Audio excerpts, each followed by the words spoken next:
Take the exit. Turn right into the drive-thru. Nope, I'm making dinner tonight. You don't have time. Josh has practice. Oh, that's right. I'll just get a salad. And fries? No, just the salad. But salad cancels fries. Salad only. Fries. Salad. Fries. Food noise isn't fair, but Mochi Health is. The affordable GLP-1 source that puts you on the road to successful weight loss. Hey, can I get the Fries. salad? Sorry. Learn more at joinmochi.com. Mochi members have access to licensed physicians and nutritionists. Results may vary.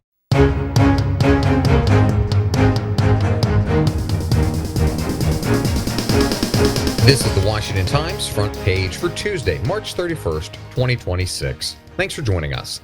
I'm George Gerbo. The White House insists behind-the-scenes talks with Iran are progressing despite public denials from Tehran as both sides trade attacks on critical energy infrastructure. Von Concain reports President Trump reaffirmed his threat in a social media post to strike at Iranian power plants, oil wells, and Karg Island facilities if Iran does not reopen the Strait of Hormuz by April 6th.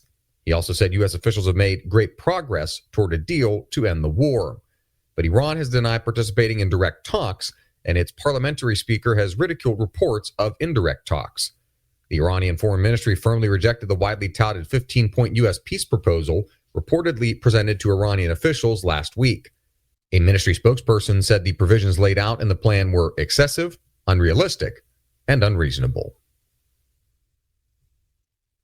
The Department of Justice has sued the state of Minnesota, challenging the state's policies that allow biological boys who identify as girls to compete in girls' sports. Stephen Dinan reports DOJ officials say the state's policies are sex discrimination against female athletes, denying them athletic opportunities and exposing them to increased risk of injuries.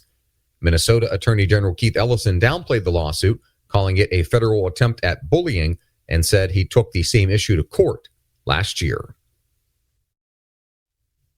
In California, there may be an opening for a Republican candidate in the state's gubernatorial race.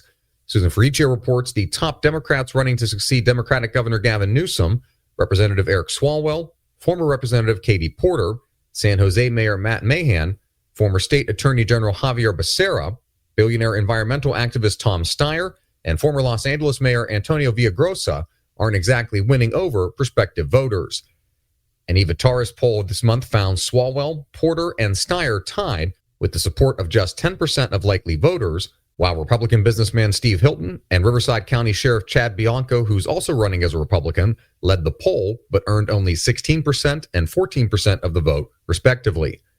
State Democratic leaders released the poll to nudge the lowest polling Democrats to drop out and to push voters to coalesce around the leading candidates. Ukraine's industrial network has helped sustain its long-range drone strike campaign in its war against Russia. Guillaume Patak reports Ukraine no longer has to rely on a limited stock of Western long-range weapons or on sporadic raids thanks to the network. It's increasingly using domestically made drones and, in a smaller but growing number of cases, Ukrainian missiles to hit targets that are far behind the front lines.